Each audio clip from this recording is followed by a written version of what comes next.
நம்ம பிறக்கும் போது நம்மளுக்கு தெரியாதா டெத்ன்றது எல்லாருக்குமே சமமான்னு சொல்லிட்டு. Yes master. ஆனா எப்படி வாழ்றோம்?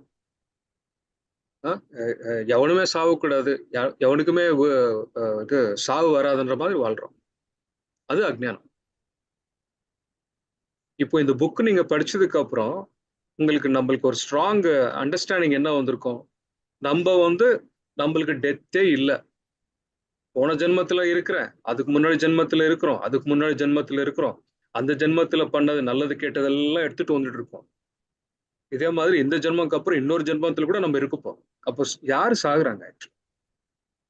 இந்த அண்டர்ஸ்டாண்டிங் இருக்கும்போது உங்களுக்கு வீட்லயோ இல்ல வெளியிலயோ யார் இறந்தா கூட அந்த மொமெண்ட்ல இருக்கலாம், தப்பில்லை.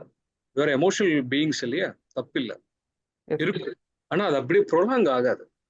ஐயோ இறந்து போயிட்டாரு, இறந்து போயிட்டாரு, இந்த இந்த இந்த ரொம்ப டீப் இதெல்லாம் இருக்காது.